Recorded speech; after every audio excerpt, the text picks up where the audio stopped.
Yeah. Um, I hear you. I bleed blue. Listen, the title of the video is just something. No, no, no, no. The title of the video is just something that I hear all Eagles fans. Hold on a second. I just want to put the game on here. I hear all these Eagles fans all day today talking about Le'Veon Bell being an Eagle. All right. This is all I hear. Oh, there's rumors about Le'Veon Bell being an Eagle. Le'Veon Bell, man, he's going to be an Eagle. This is more the point of this video than anything else. Why do Eagle fans believe that every single player is theirs? Why do they believe they're getting everybody? I just don't understand this. It started with Dez Bryant. Dez Bryant's going to be an Eagle. Dez Bryant's going to be an Eagle. Dez Bryant's going to be an Eagle. Then it was Josh Gordon. Josh Gordon's going to the Eagles. I heard a rumor. Josh Gordon's going to the Eagles. Then it's Antonio Brown. Oh, the Eagles can get Antonio Brown. The Eagles can get Antonio Brown. Now it's Le'Veon Bell. Oh, I heard a rumor. Yeah, I read the rumor from CBS Sports. Please, it's a guy with a podcast, okay? I could do a podcast or write a freaking blog and say Le'Veon Bell is going to be a Giant. I don't get what it is with Eagle fans, why they constantly believe every freaking player that's disgruntled or might go to another team or is holding out or has been released, they all think they're going to be Eagles. What is this? It's one of two things. It's one of three things. It's either it's clickbait stuff to get views on their video. They don't believe in their team one bit and they're scared, so they want somebody over there. Or they just feel entitled to every freaking player. What I would ask Eagle fans about Le'Veon Bell is this. Now, I've saw a couple of videos. We wouldn't have to give up. And again, the videos I saw were right from this rumor from an insider at CBS Sports on a podcast. Well, disgruntled players, you don't have to give up too much for a disgruntled player. You can just give up a second-round pick. You don't have to give up shit. You don't. Khalil Mack was disgruntled, correct? Khalil Mack wasn't happy with the Raiders, was holding out, wasn't playing, wanted a contract extension. I'm pretty sure the Bears had to give up. I'm sorry, yes, the Bears gave up 2 first-round picks, correct? 2 first-round picks for Khalil Mack, and then immediately signed him to a huge contract, right? So much for not giving up much for a disgruntled player, okay? Also, I would ask Eagle fans this. How in the living hell would they afford Le'Veon Bell? You think Le'Veon Bell is going to go there and not want a contract extension? You think Le'Veon Bell is going to be like, that's okay, I'm an Eagle now. I'll take $8 million a year. Le'Veon Bell is going to want 17, 18 million a year. The Eagles are 24th in cap space, and in 2 years they're going to have to sign Carson Wentz. How in the hell can they afford it? How can they afford it? Oh, we can make it work. Le'Veon Bell going to be an Eagle. Oh, Antonio Brown's going to be an Eagle. Oh, Josh Gordon. Oh, Dez Bryant. Julio Jones is mad. He's holding out. He's going to be an Eagle. Like, why? What is it with Eagle fans thinking every freaking player is going to be theirs? Why is this? I don't see this from any other. I don't see Cowboys fans saying, hey, Le'Veon Bell, Le'Veon Bell and Ezekiel Elliott. I don't see Giants fans going, hey, can you imagine Le'Veon Bell and Saquon Barkley? I don't see any other fan base doing this with any players.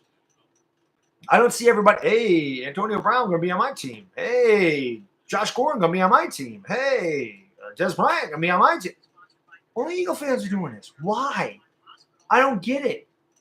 Every single person, like I said, that's disgruntled or unhappy, immediately going to Philadelphia. I don't know where these rumors come from, and I don't understand why they act like this. It's hard to understand this.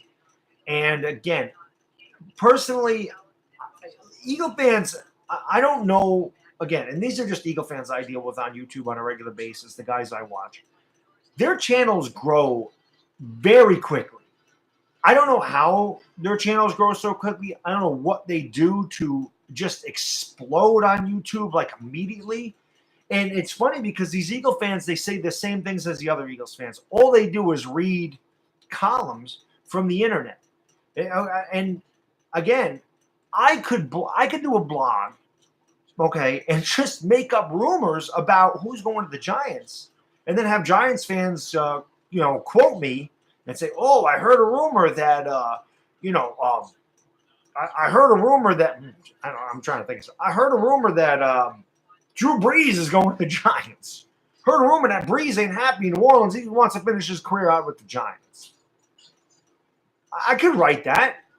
There'd be no credibility to it, but I could write it.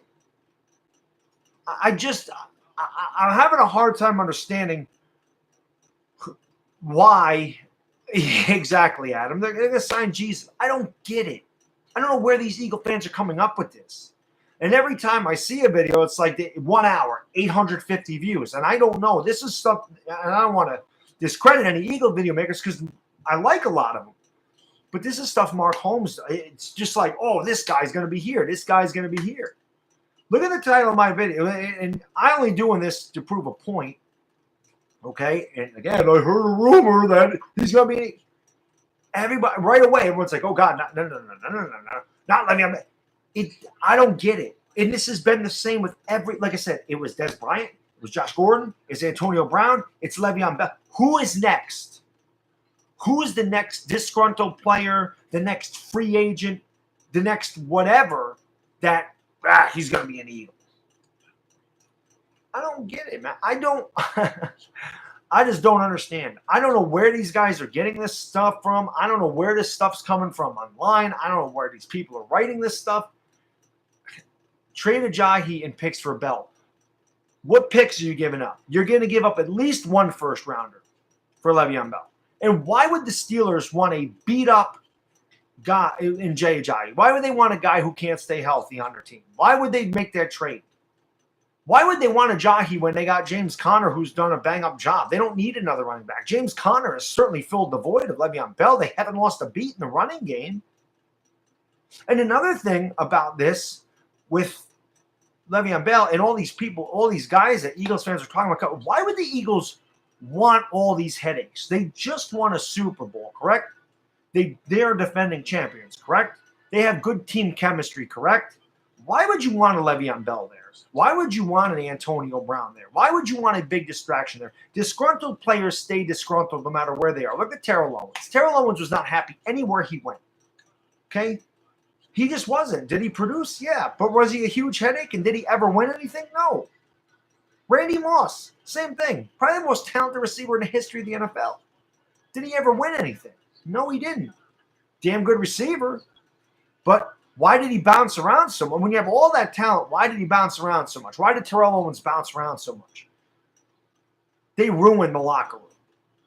There's a lot to say about locker room chemistry and team chemistry. You don't always need the best freaking players on your team to win Super Bowls. When the Giants won their Super Bowls, did we have the best players in the league? I guess in '86 we had Lawrence Taylor. He was the best player in the league. Where's somebody we drafted? But in 2007, was there anybody on the Giants you would say was the best at their position? Or one of the best at their position? Justin Tuck. You know, Michael Strahan was retiring. Steve Smith, Plaxico Burress, were they really the best? No. They were just a nice mix. Ahmad Bradshaw, no, he wasn't the best running back. They were just a nice mix of players. Same thing in 2011. Same thing in 1990. They didn't even have it. They were all a bunch of over-the-hill talent and some backups. And they won it in 1990 because they had good team chemistry and good coaching.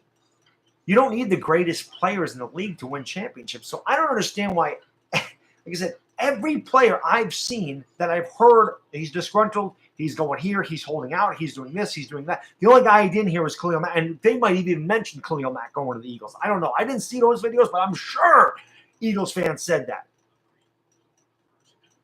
Exactly, Wolf, and that's what I'm talking about. It's something that some blogger wrote from some CBS insider talking about, oh, they don't, and they come out and they quote them verbatim.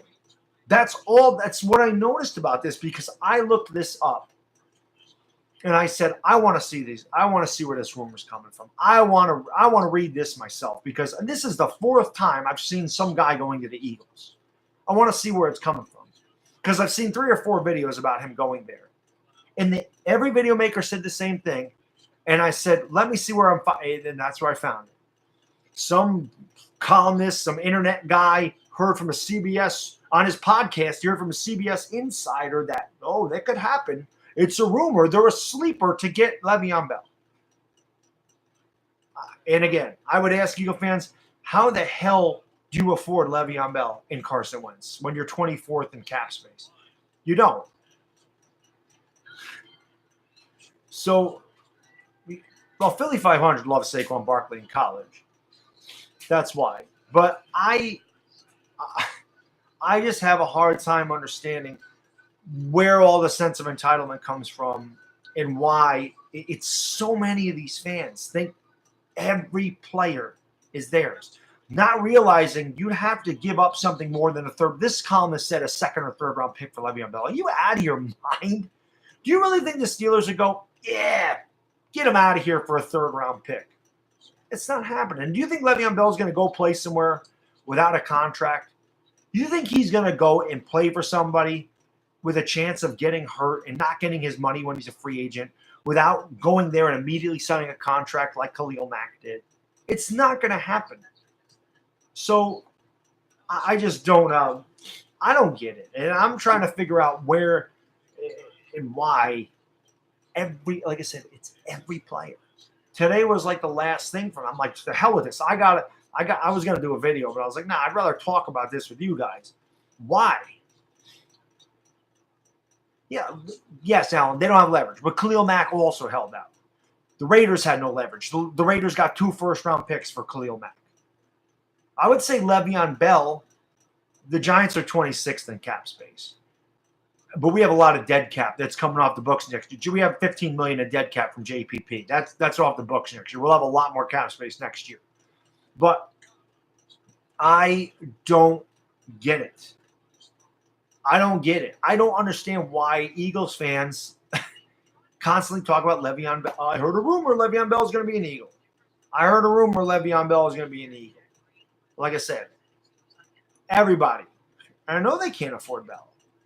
And that's exactly what I'm saying, Wolfen, but it's every player. So today was kind of the last straw for me where I just kind of, put it in my back pocket and said, whatever. I get the Dez Bryant thing. I get the Josh Gordon thing. Those things I got because the Browns released Josh Gordon, or they were going to release him. Okay, he wasn't going to be a Brown. Dez Bryant don't have a team. I understood that. But because Antonio Brown was unhappy, he was going to be an Eagle. Because Le'Veon Bell is unhappy, he's going to be an Eagle. I don't get that. I don't understand where the hell they're coming up with this stuff. I don't get it. I just don't understand it. Like I said, Le'Veon Bell, wherever he goes, if he gets traded, is going to immediately, what's up, Fox? What's up, Brandon?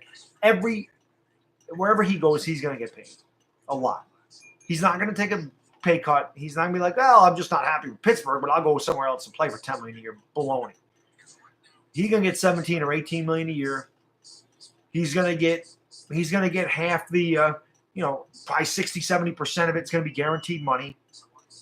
I don't understand where these Eagle video makers actually think this is feasible, especially with Le'Veon Bell. I think this was the most unlikely guy to go. The Josh Gordon thing, I actually could see that happening. I actually thought that might happen with Josh Gordon. I really did, because they didn't have to give up anything to get Josh Gordon. Okay, but and Dez Bryant, same thing. I could have saw that happen, but again, why would they want all these headaches there? They want a Super Bowl with good team chemistry, a good team. I don't know if it's panic over there because it's like, well, we don't really look as good as we did last year, but they've been beat up with injuries. And, of course, they're not going to look as good. Carson Wentz coming off a serious knee injury. Alshon Jeffrey's been out all freaking year. Jay Ajayi's been hurt. Darren Sproles been hurt. I mean, they've had a lot of injuries. I don't know what they're panicking for. But, again, this is the fourth major name I've heard going to the Eagles from the video makers. And that's why I was like, you know what?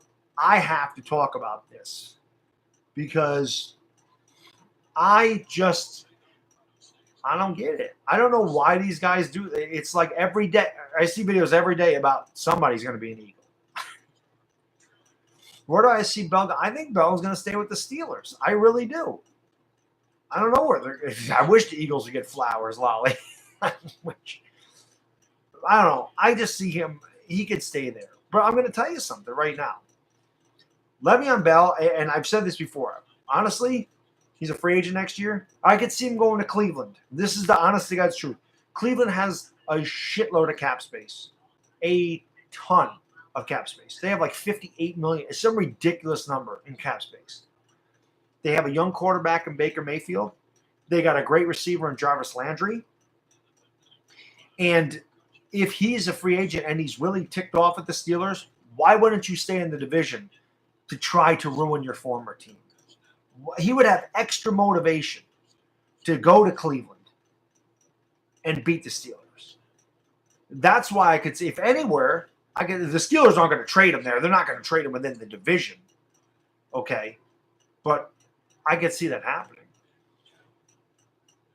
The Jets, I mean, I guess I could see the Jets, but I mean, I think Le'Veon Bell wants to win a Super Bowl. And I'm not saying Cleveland's ready to take the step, but I think they're going to, in 2 or 3 years, they'll be closer than the Jets. I don't really believe in the Jets. They're the Jets. And I know Cleveland's the Browns, but I don't know, man. It's just, like I said, it's some ridiculous rumor that some blogger wrote. And I've seen so many Eagles fans. Oh, we're getting Le'Veon Bell. Le'Veon Bell going to be an Eagle. Le'Veon Bell going to be. I don't get it.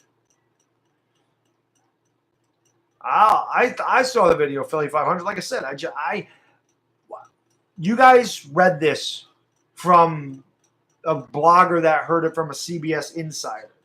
But like I said, the only reason I'm doing this video is because this is the fourth name I've heard going to the Eagles. So I want to know why every Eagles fan, or not every Eagles fan, but a lot of Eagles fans think every big name player is going there. I just don't understand.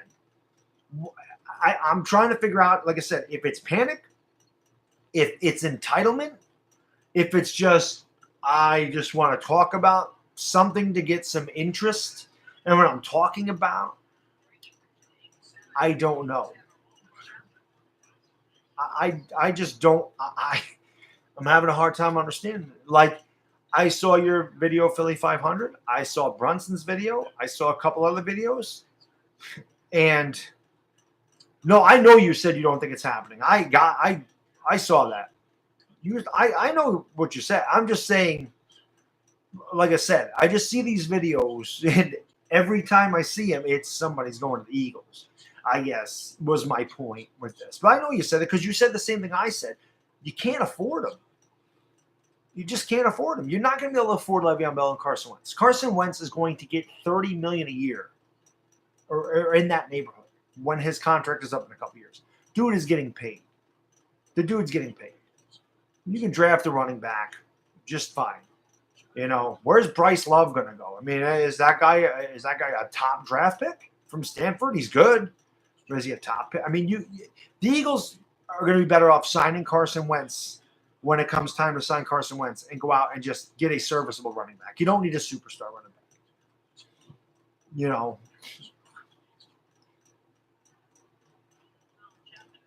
But Adam Schefter, again, this ESPN, I don't believe a damn thing ESPN says. And I don't believe ESPN. They are a drama network. I don't believe a damn thing they say. If I see things on NFL Network, then maybe I believe them a little bit. But it's just rumors. It's just to garner interest. I believe. Like I said, why would the Eagles take on that headache? Why would they want to pay that guy all that money? And why would they have to? They would have to give up a lot. It would not be just a second round pick or a third round pick. Like I said, the Bears had to give up 2 first round picks to get Khalil Mack. The Eagles have to give up more than Jay in the second round pick. It would have to happen that way. And again, I don't think the Steelers need Jay. I think they're doing just fine with James Conner there. So it's not like the Steelers don't have leverage. The Steelers are doing just fine in the running game.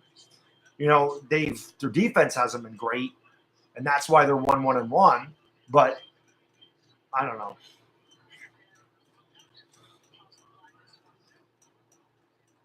You know, so I guess that's all. And again, I just haven't seen any other fan bases talk so much about getting players as I see the Eagles fan base do. So, but exactly, I agree with you, Nitro Freak. I think Le'Veon Bell would be horrible for you guys, to be honest with you. And again, I just don't. I guess that's what it is. I mean, I don't know why did the Bears give up 2 for Khalil Mack? I guess is my question. Khalil Mack was walking. They got 2 first-round picks for Khalil Mack. So,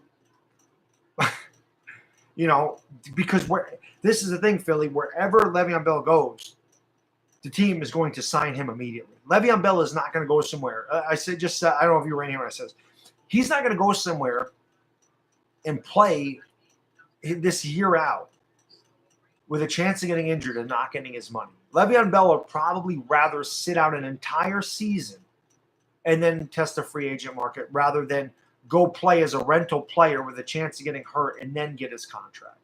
So wherever he goes, if the Steelers decide to move him, they are going to have to pay him. I can't imagine he's going somewhere without a contract. That's my guess as far as Le'Veon Bell goes.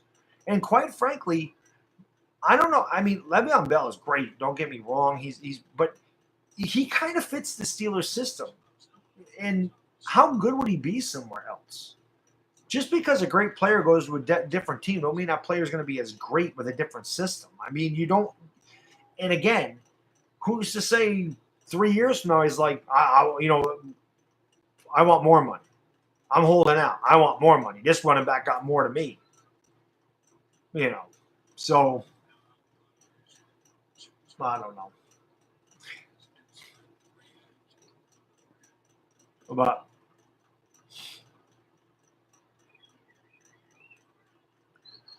yeah, I don't. Well, Bell's not going to go to Cincy, Fox. They got Joe Mixon there, and Joe Mixon will be fine. Like I said, it's just. This is kind of the straw that broke the camel's back. It's not even so much that it's Le'Veon Bell. It's that this is the 4th time. And again, Dez Bryant, Josh Gordon, Antonio Brown, and now Le'Veon Bell. And as I said, there may have even been Khalil Mack talks to the Eagles. And I think I did see that from a couple of guys. So I guess I wanted to ask Eagle fans or other fan bases why this is the only fan base that keeps thinking everybody's going there. And it's not like they have a ton of cap space for these guys.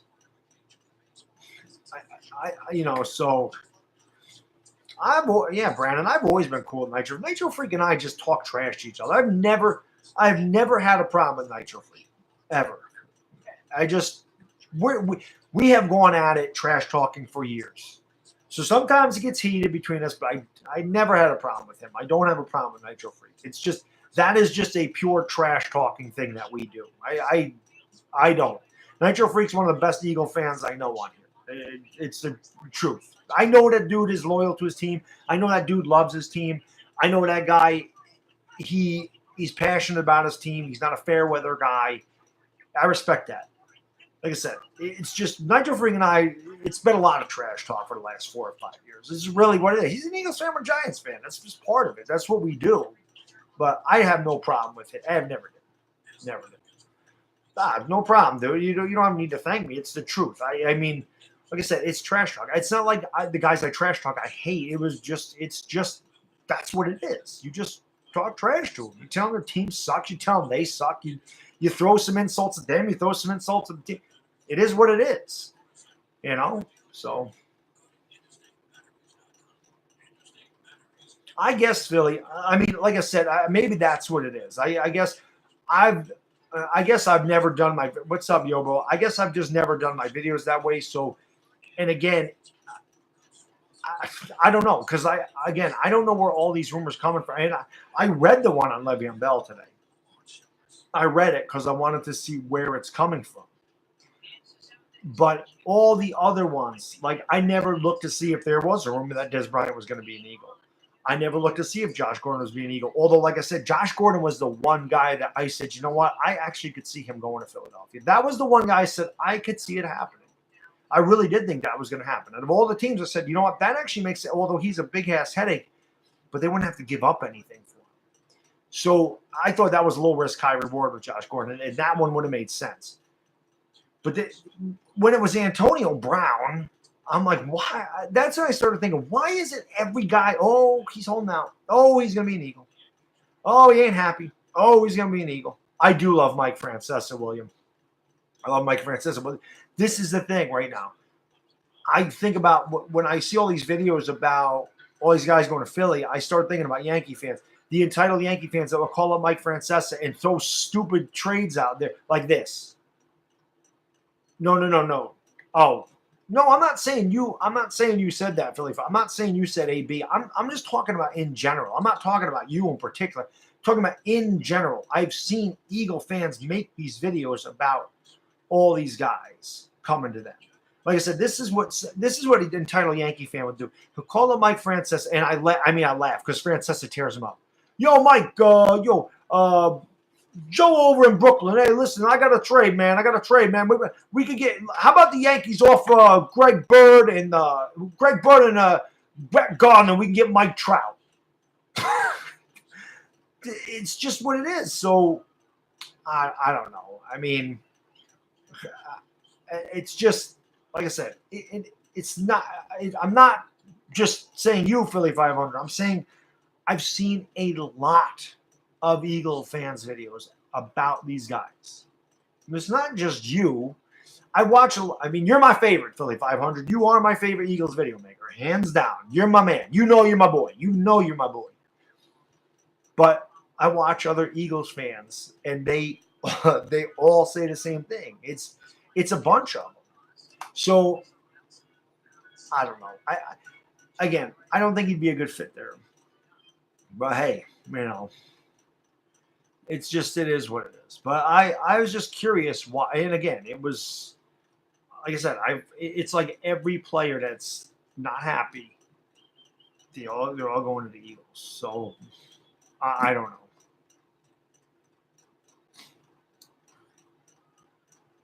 So, like I said, Alan, Philly 500 is my favorite Eagles video maker, hands down. Love the dude. I would hang out with Philly 500 and get the dude drunk. Like that's my guy. And like I said, it's not just his, but he makes the video. Lord Brunson made a video. Joey Shakes made. I've seen so many of them. So I guess that's why I'm doing this. It's not because of one particular guy. It's because of all season, preseason. I've just seen these videos. But when I read, like when you said Philly 500, you made a good point. It's a hot topic and you want to talk about it. That makes sense to me.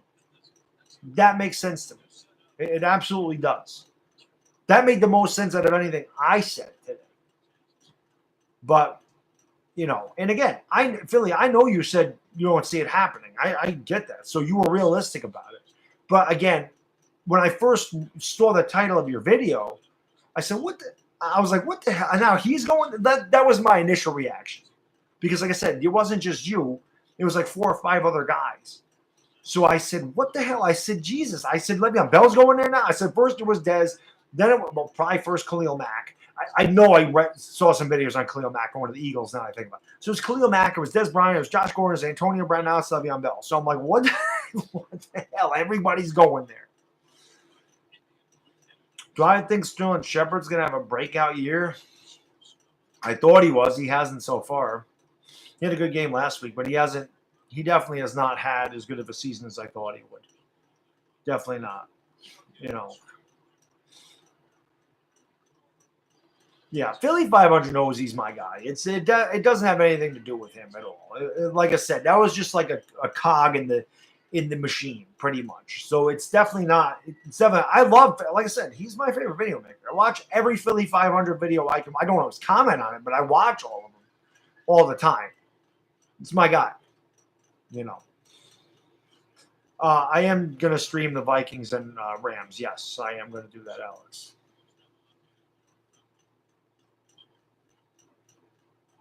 So, and actually, Philly, that game's coming up. The Eagles-Giants game. We got to figure out how the hell to dual stream it if we can. We got to figure it out. We got to figure that the hell out. Got to figure that the hell out. Because that would be freaking awesome. And I still want to do that. So, but you know, we'll see what happens. See, Caesar, that's the guy that he looked good against Stanford. I finally got to watch that game because I heard all this stuff about Justin Herbert, and I was like, well, let me check him out. Let me see what's going on. Let me see what's going on. And he looked good, man. He looked really good. So, man, he's not supposed to be a top 10 draft pick. There's not really many great quarterbacks in the draft this year. Drew Lock is one. Justin Herbert's one. Am I going to any games? No. Like I said, I got a young kid, man. I don't get to do a lot of anything anymore right now. And when he gets older, I'll probably start going back to the game, probably bring him. But it's difficult when you got a young guy and you're 200 miles away from the stadium and it's a Sunday and you got to go down there. You leave at 4:30. You don't get home till freaking 11. If you deal with the traffic, you don't get home till 11, 12 o'clock at night. It's just, that's a long day for someone that's got a kid that's a year and a half. So, but we'll see. We'll see what happens. Now, wouldn't it be fucking hilarious if the Eagles got Le'Veon Bell after I made his video? Wouldn't that be fun? That'd be hilarious. But that's a good question, William. I think we have to go with a quarterback. Eli's on his last leg. Listen, Eli was on point against Houston. I still don't expect that from him every week. We'll see what they do against us. The Saints have a bad defense. The Saints are the worst defense we faced all season. So the Giants should be able to exploit them. This is a game the Giants should be able to get 30 points finally. But Eli's got to play well, and we got to run the ball. That's simple. So, that's the whole thing. Yeah, Terabelli, we do. Ran the ball so effectively in the first half, looked great, got pass happy in the second half, punted the ball the first 4 drives. It doesn't make any sense. We need to run the ball. The Saints do not have a J.J. Watt. They do not have a DeMarcus Lawrence. They do not have the Jacksonville Jaguars front 7. This is the worst defense we faced. They gave up 37 to Atlanta. Matt Ryan threw for almost 400 yards and 5 touchdowns. They gave up 48 to the Tampa Bay Buccaneers. We should be able to score against them. Now, this is definitely the best offense we've faced all year, but this is at home, and this is a game that the Giants need to run the ball, need to control the clock and the time of possession, and keep that damn offense off the field. We need to do exactly what we did to Houston, to New Orleans. If we can do that, no penalties, no turnovers, with the way they've played, we should be able to take them down. Doesn't mean we will. We don't know if the damn Giants can play the way they did against Houston because this is the first time we've seen that all year.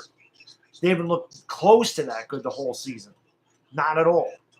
Between the running game, between Eli Manning looking fantastic, only throwing 4 incompletions. But I like the fact that we ran the ball and rolled Eli out away from the pressure. That was a smart idea. It's something I actually didn't even think of. I never even thought to say we should roll Eli Manning out of the pocket because I don't think of him as a mobile quarterback. But rolling him out and getting him away from the pressure definitely helped. It was also a lot better that he was much faster in his decision-making, and as Cruz on 26 said, he got rid of the ball immediately. So, yes, exactly, Andre. That's what we need to do.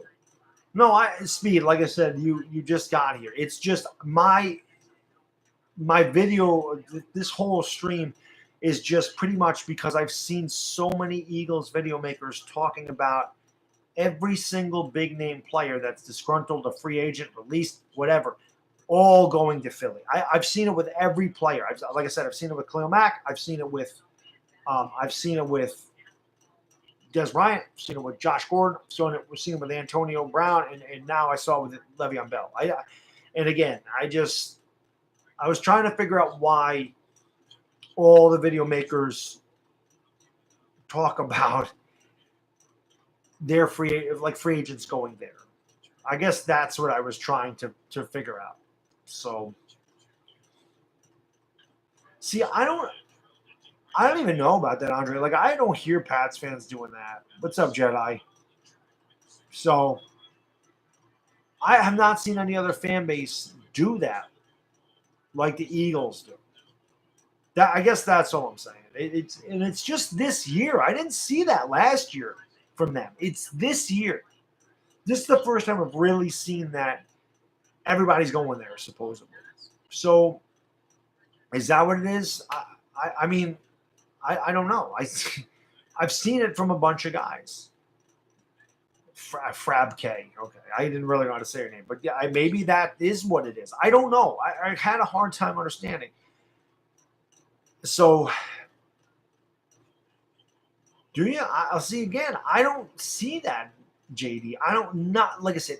It's just this year with the Eagles fans. This is the fifth freaking guy I've seen videos about. This guy's going to Philly. So, I guess I had a hard time understanding it. That's the only thing I. No, that yeah, I get that. I understand that Philly 500 saying, I want this guy, of course. But again, just I heard a rumor, we're the sleeper, and again, I actually see where that came from. I see what article all the Eagle fans read about Le'Veon Bell. I saw it.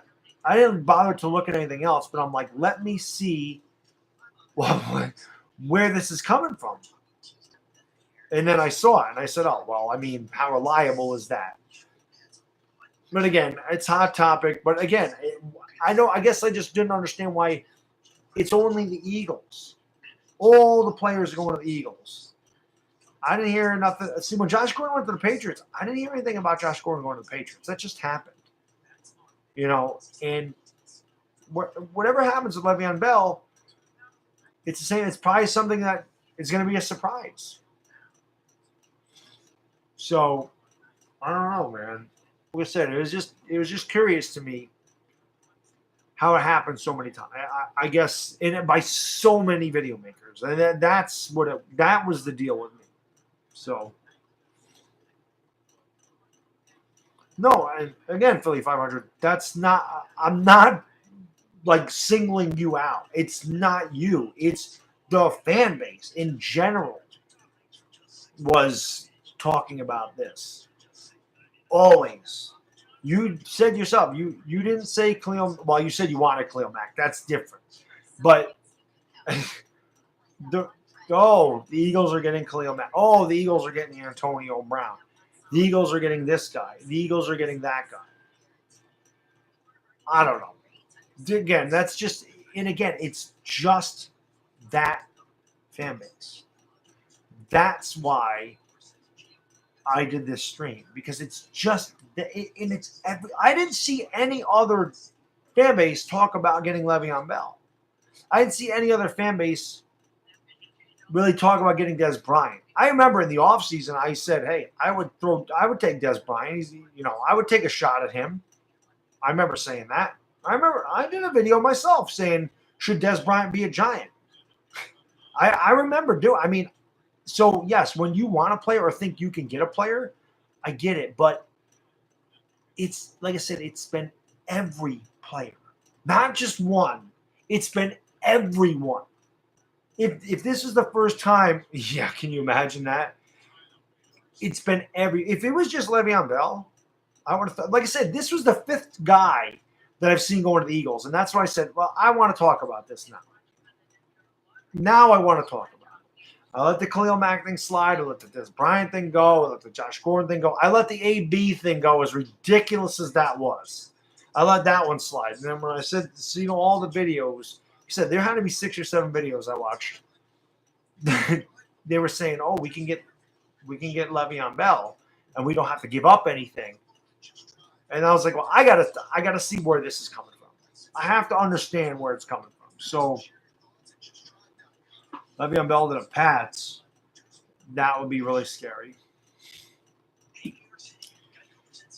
Kansas City, Kansas City's really good, but again, man, I don't really believe in Andy Reid. I don't really believe in Andy Reid winning a big game. I call him the modern day Marty Schottenheimer all the time. The Chiefs always find a way to. I did pick them to win that division, but Mahomes is special. So, we'll see. We'll see what happens. But like I said, I think how ironic would it be? How ironic would it be if the Eagles actually did it would be pretty ironic. No, the Giants don't need Earl Thomas. I would not. He's a lot of miles on Earl Thomas, and I wouldn't want Earl Thomas. No, thank you.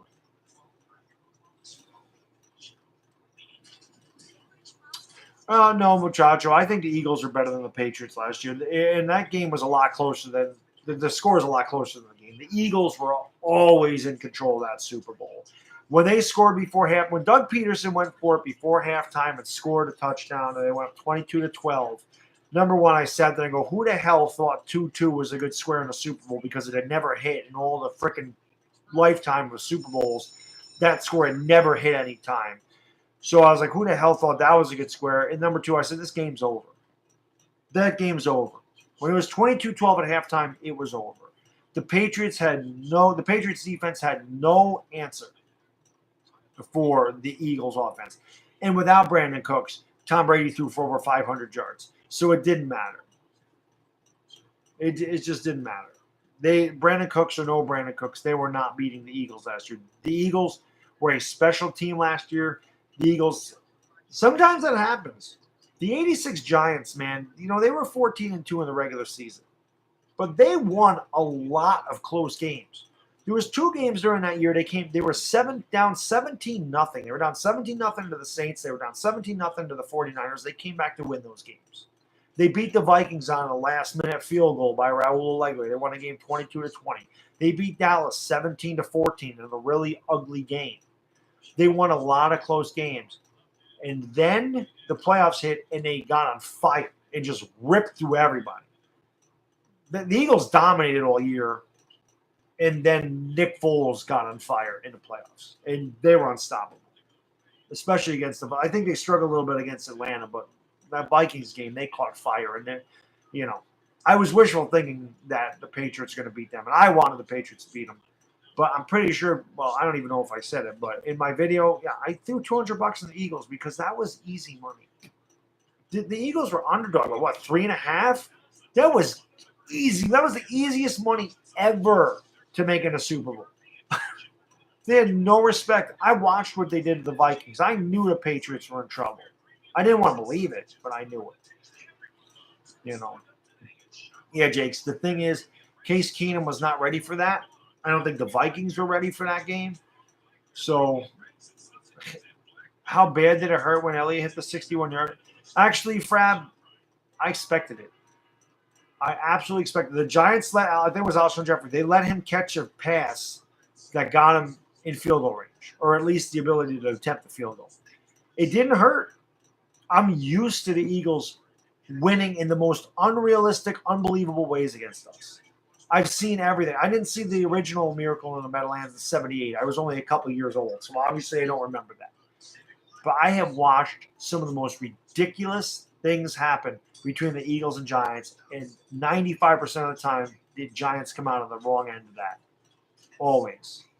61-yard field goal. I mean, the Giants were getting killed. They were down 21-0 in that game going into the fourth quarter. Then they just explode for 24 points out of nowhere. And then the Eagles go down, kick a field goal, and then the Eagles get another field goal at the end of the game. The second game, Giants, Eli Manning throws for 450 yards, 3 touchdowns, torches them. Eagles win because we miss an extra point. They block an extra point. They block the field goal. They block the punt. How the hell? I have never seen 3 block kicks in the game of my life. The Eagles blocked 3 freaking kicks against us. Again, who the hell does that? It's strange. I remember a game we were winning 10-7 back in, I think it was 1997. Killed them all game. The Eagles offense couldn't move the ball. What the hell did the Giants do? They punt the ball to Brian Westbrook, and he returns a damn punt for a touchdown. We lose 14-10. The Miracle in the Meadowlands 2, up 31-10 with 7 minutes to go in the fourth quarter. What happens? We give it up, lose. Deshaun Jackson with the punt return.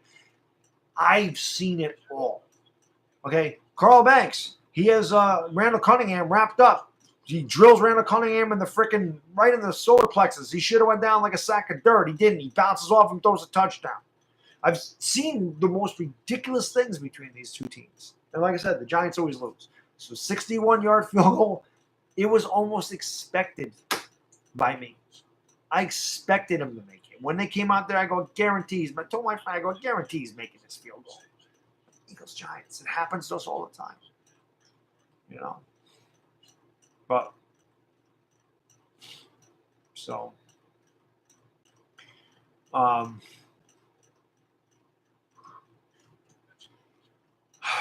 don't know. I don't know who the free agent, I don't know who the free agent linemen are next year.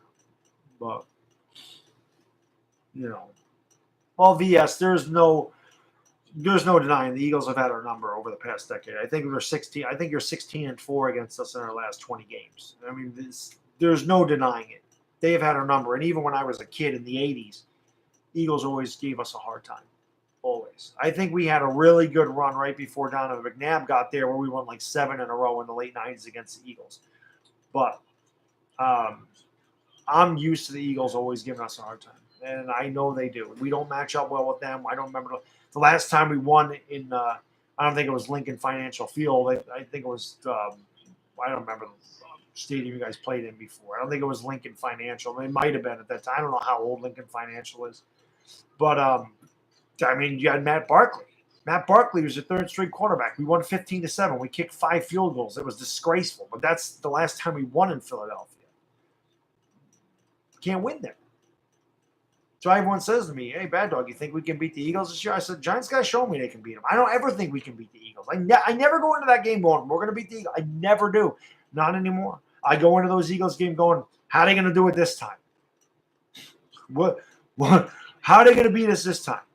What the hell can go wrong this time? Oh, I would love Justin Herbert. And again, I don't think he's going to be a top 10 pick. So if we're 6-10, 7-9, whatever we are, we pick 10th, 12th, I think he'd be available. No, 16 we won at home, Fluffy Bunny. We were at home. We picked Wentz off like his first 2 drives. We picked them off. We went up 14-0 in that game. And then we had to hold on for dear life to win. And Eli Apple actually got burned, and Carson Wentz just missed it. I think it was Alshon Jeffrey in the corner of the end zone. He just missed him. But no, well, Desert Eagle again. This was in response to many Eagles video makers who not only said Le'Veon Bell, but like I said, pretty much every big name guy was going to the Eagles this particular year. Like I said, it was Dez Bryant, it was Khalil Mack, it was Josh Gordon, it was Antonio Brown, and now it's Le'Veon Bell. So I was not understanding why so many Eagles video makers constantly thought that every player is going there. And like I said, this one seemed to be the least likely to me. So, you know, I don't know, man. It's just they're interesting videos. You know, like my man Philly 500's got that down there, but 2 minutes into the video, he immediately says, I don't think it's happening. I can't see this happening. So, you know, but like I said, it's not just him. It's a lot of Eagle fans that I watch. So that's all. And then, like I said, I wanted to see where the rumor came from. I want to see exactly what they're talking about. And I found it. I found where the rumor came from. And I'm like, well, okay, this is a CBS insider on a podcast. That's what they were talking about. Saying that they're a sleeper to get him and that they could just give up a 3rd-round pick. And I'm like, that doesn't even make any sense. But like I said, I saw where the videos came. Like I saw the rumor about him going there. I saw where it came from. So, dude, Philly, I get it. That's why you make videos. This was on my mind So I made the video. If there's a guy out there that I feel the Giants should pursue, or I feel like the Giants could get him, I would also make a video about it. I definitely would. Like I said, before the season started, I talked about Dez Bryant coming to New York. I mentioned it. I said, should the Giants take a shot at this guy? He's going to play 1 year. We're not going to have to give up anything to get him. Would he be a help? Would he be an asset to the Giants? And at the same time, then we would have two freaking nut jobs in the team, and Odell Beckham and Dez Bryant. And Dez Bryant's not going to get the targets, so would it make sense? But again, that's why I said it. So I get it. But like I said, it's not just I'm not singling you out. It's a bunch of Eagle fans that do it. That was my point. If it was just you, that I saw the videos from, I would never said anything at all. But it was all of them. So I don't know.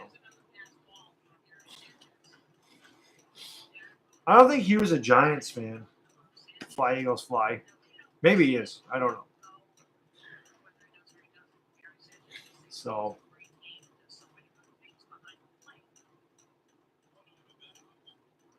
yeah, I agree, Frab. I mean, we just we do have a lot of, and this is the thing, we have a lot of weapons.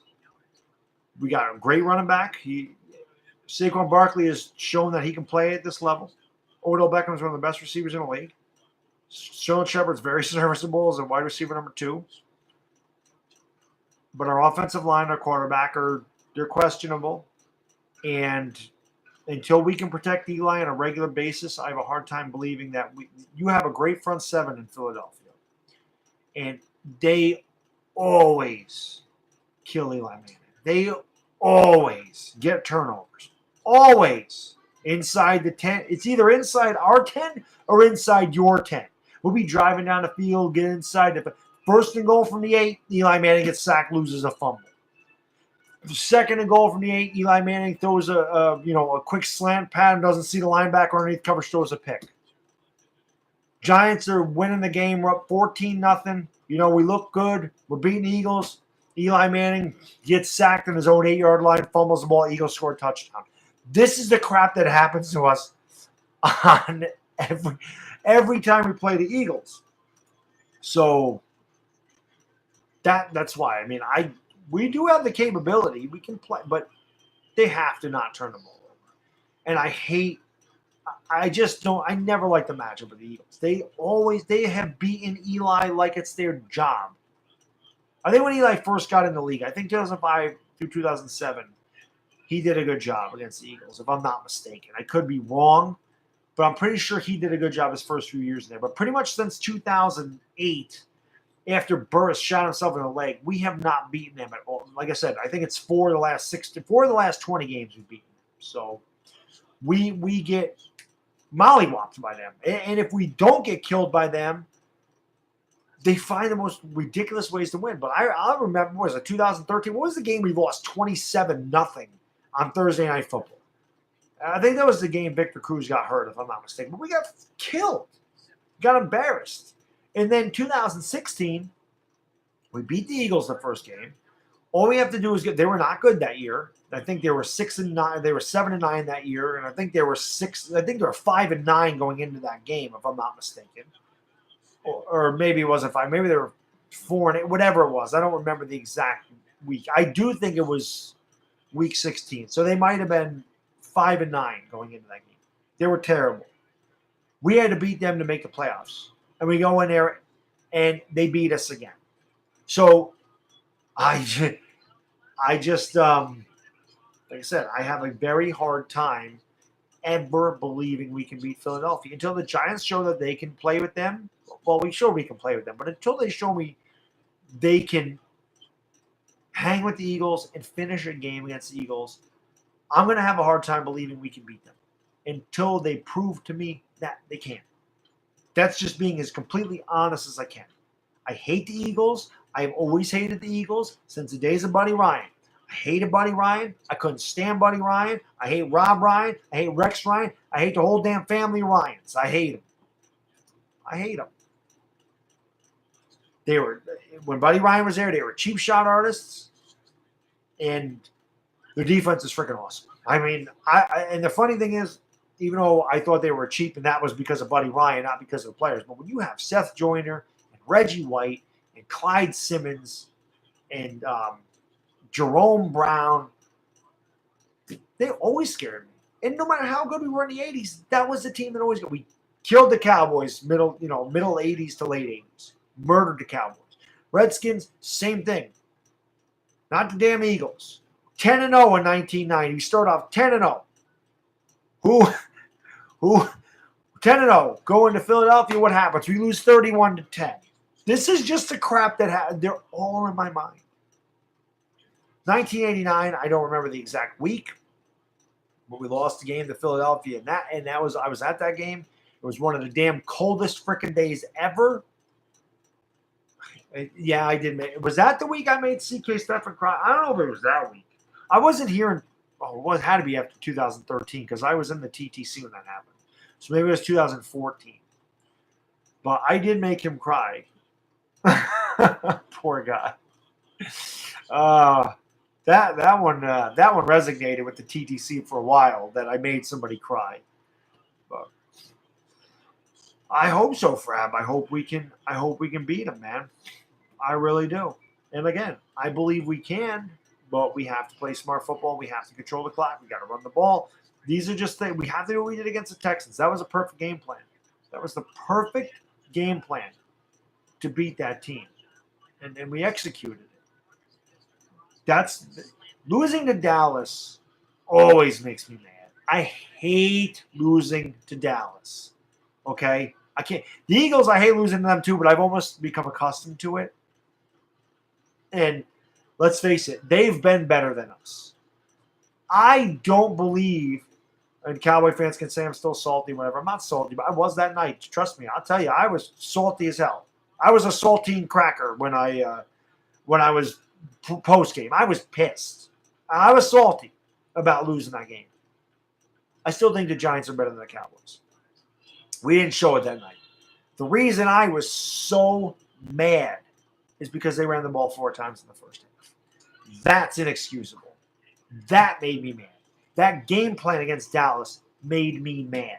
The way they played, 14 catches by Saquon Barkley, that game ticked me off because they didn't run the ball. They didn't try to run the ball. And because of that, they became one-dimensional, and Dallas was able to use their strength and just pass rush Eli, and they killed them. That's why I was mad. If Saquon Barkley carried the ball 12 times, 13 times in the first half, 10 times, whatever, and we couldn't run, okay. We didn't even try.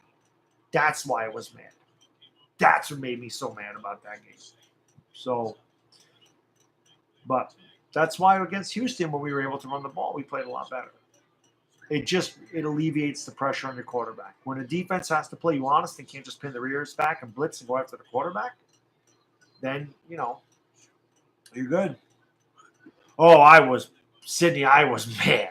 I mean, and that's, like I said, when I do the Crow videos, I've had time to compose myself. I've had time to think about what I want to say.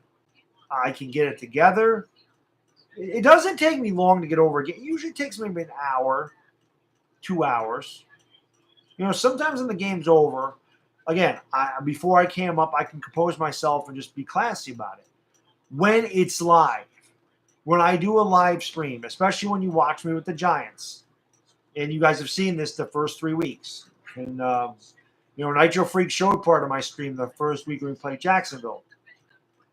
It is complete raw emotion when I watch the Giants. So that's what that was. It is raw emotion. There is no filter when I'm watching the Giants. That's why I told you. You should watch my live streams when I watch the Giants because I am a freaking lunatic. I am. I am so passionate about this damn team, and I live and die with every play, and I am, so that's what that was. There was no time to filter it out. There was no time to compose myself. I was pissed, and everybody knew I was pissed. I didn't turn the camera off and take it easy, you know. So I was mad, and I let people have it. I shouldn't have done that, but like I said, raw emotion. I hear you, Philly 500, of course. Exactly, Sports Fury. But like I said, it's not just going nuts. I was legitimately pissed. Like when you guys lost to the Packers, Josh, you held it together so well because that was a tough loss, and it's a hated rival. If we lost to the Cowboys or Eagles like that, you might have saw me break something. Well, I don't know if I would have broke. You might have seen me throw something across the freaking basement, though. Seriously. I could have never stayed as composed as you did. I was so pissed. You guys are streaming. I get, oh, no problem, VS. Like I said, I try to be as honest as I can about the Giants. But again, when I do live streams, it's just raw emotion. That's what my live streams are with the Giants. The other streams, it is fun to watch the football game with you guys, discuss the football game with you guys, discuss whatever you want, talk football. I love that. But when it's the Giants, different person. Different person when I'm in the gym, too. It's almost the same thing. I'm a totally different person watching the Giants and when I'm in the gym. They're just different guys. Not the bad dog you see now. The different bad dog when all this is going on. But, we'll see. You think the title's a fact, Cammy? I don't think it's a fact at all. I don't think it's a fact. But, so it's good stuff. But, so Josh, I know you said you were going to you're going to do a live stream Halloween. What is your live stream going to be about? I was just curious because you guys know I'm going to show all that. See all that crap behind me back there on this shelf here? You can't even see because I can't point. Behind my head, there's a shelf, and then over there's a shelf. I can't figure it out. See it back there near the bowling pin? All horror movies. All those are horror movies. So Halloween night, I'm going to show off as many as I can. Like I said, I think I have 300 or 320. It's some ridiculous number. But I'm going to show them on Halloween because people have asked me about horror movies, and a lot of people like horror movies. So I have a lot of obscure, rare horror movies or Italian horror movies that a lot of people might not have seen. So it's good to always I'm always looking for new horror movies, old ones. I shouldn't say new ones. I'm looking for older horror movies I haven't seen because I like the old school stuff. I don't like newer horror movies, but that's something I'm looking forward to doing. And I know, so again, Josh, I know you said you were going live on Halloween, so I was just wondering what your stream was going to be about. The playoff game. Gotcha. Oh yeah, it's a big collection. I've been collecting that for like 50. So you're going to see a lot of my DVDs are not Blu-ray because I am not upgrading 300 horror movies to Blu-ray. I do not care. Okay, I don't need a Blu-ray picture to enjoy. When I'm watching a grainy 70s horror movie, I don't want the damn thing.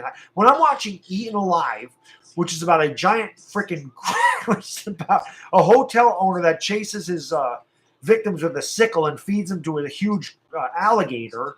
When I'm watching that garbage with a young Robert Englund, mind you, I don't care if it's in high def. I don't care if it's Blu-ray.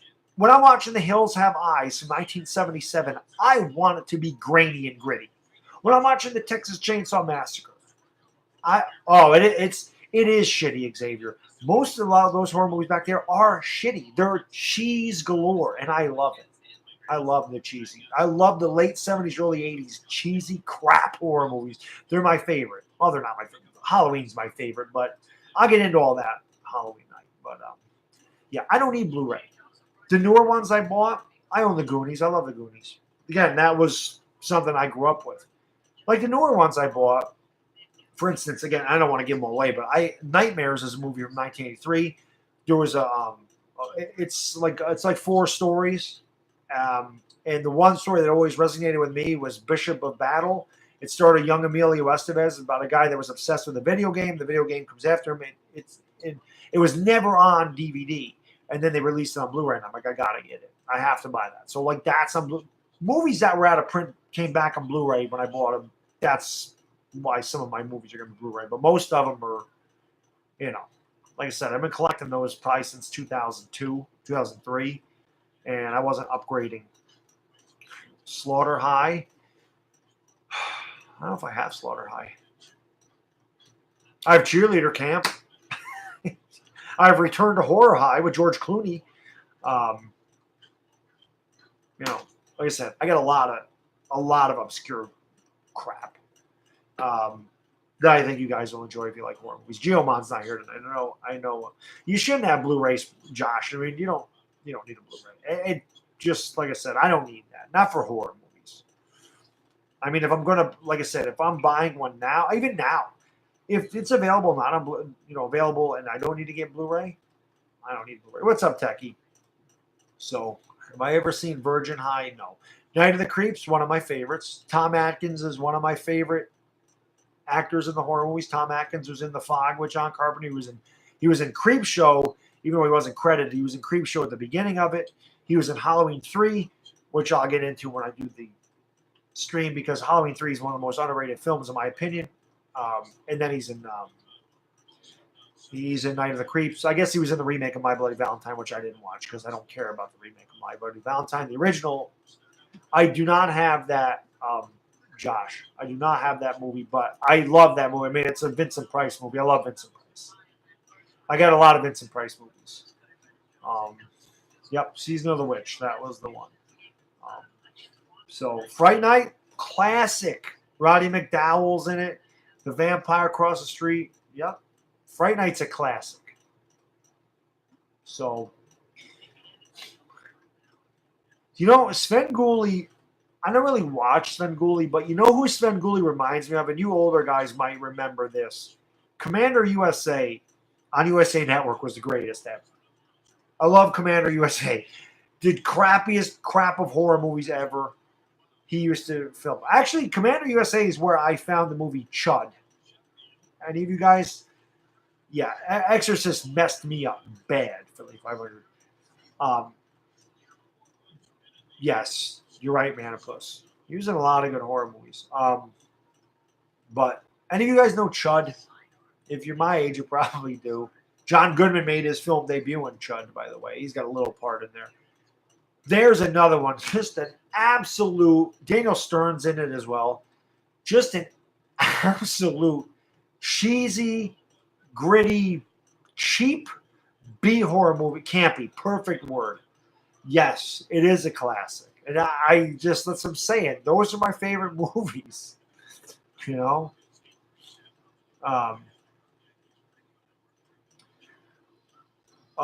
it's not clickbait. We Philly High 95. This is in response to many Eagle video makers that I saw with this title about rumors about Le'Veon Bell going to the Eagles. That is exactly what this is. There is an article on it. You can look it up. I looked it up before I did the video. Better Off Dead's great. John Cusack. I forgot the guy. Booger from Revenge of the Nerds. I don't know his name. Diane Franklin is the French student. I love that movie. It's hilarious. One of my favorite lines in Better Off Dead is this. Lane, I've been going to this high school for 7.5 years. I'm no dummy. That makes me laugh every time. But so as I was saying, the Le'Veon Bell thing, I looked it up. There is a rumor about it. It is a possibility. I read the article. You can go look at it. It's at CBS Sports. Go look it up. It's not clickbait. It's the truth. That is a thing. I looked it up before I did the video to make sure that it's not just something made up. It's a real thing. Did he die, Punkum? I didn't even know. That guy was around forever. But I loved Commander USA growing up. I loved the USA Network growing up. It was the greatest thing ever. Night Flight, fantastic. My favorite thing was Saturday night. Saturday night when I was at 12, 13, 14, 15 years old, before I got a car and before I could start going out on Saturday nights. It was the greatest thing ever. You had USA Saturday Nightmares from 8 to 11. They had a crappy, horrible B or C or Z horror movie. Then they usually had a Hitchhiker episode and an Alfred Hitchcock Presents, or they had a Ray Bradbury Theater and an Alfred Hitchcock Presents. 3 hours.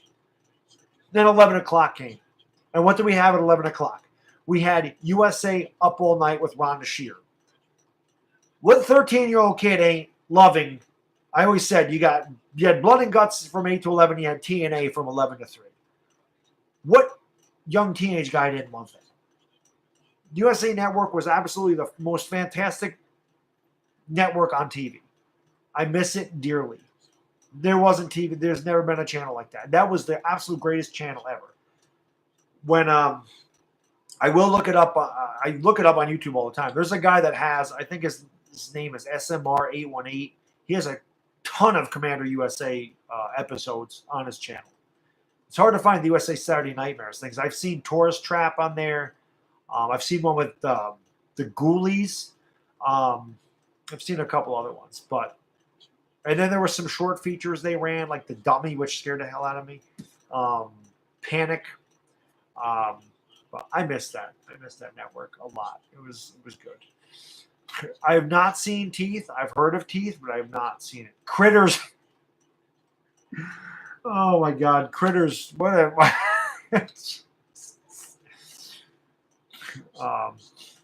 One thing I'll say, I just so I was watching this on Amazon Prime. It's called like the 50 most underrated horror movies ever. Most of them I own, so I'm like, yeah, I know all about these. The one I never saw, and I wanted to see it because it looked incredibly interesting, was Session 9. Not seen Session 9. I actually just ordered it yesterday. I ordered it last night. I bought it last night. So that should be here tomorrow. I definitely have to. Obviously, I can't watch it tomorrow because I actually have to work. I have to work late tomorrow. I'm not going to get out of work till 7 o'clock. Then I'm going to come home. I'm going to shower, and I'm going to stream the game. I can't wait to watch Session 9. Geomon said it's great. Some other guys said it's a really good movie. So, thank you, Alex. I try. What do I think about Ron Effect? I have said this before about Ron Effect. I don't mind Ron Effect. We're different people. I can definitely tell we are. Ron Effect and I are completely different. The one thing we have in common is we love the Giants. And the one thing I always say about Ron Effect is when Giants fans disagree with me, I always listen to their opinion. And I never get mad at a Giants fan for disagreeing with my opinion. We love the same team. It don't mean we have to agree on every single thing. I always feel like if you disagree with what Ron says, he gets mad at you. I always feel like he calls you out, or he's not nice to you when you disagree with him. Like the one thing he was streaming the training camps, and I was very appreciative of that. Guys would say, "How is this guy looking?" And he'd say, "I don't know, just watch the video." "How's Olivier Vernon looking?" "I don't know, watch the video." "He looks good." "How's Barkley looking?" That was a big question. How's Barkley looking? How does Barkley look? Just watch the video. Or the one time when guys are saying, "I think the Giants are going to go 8-8. I think the Giants are going to go 7-9." And he'd say, "Well, when they're in the playoffs, then you can't root for them. When they make the playoffs, they're going 12-4. When they make the playoffs, then you think they're going to be 7-9. You can't root for them." Like that type of thing, I don't agree with.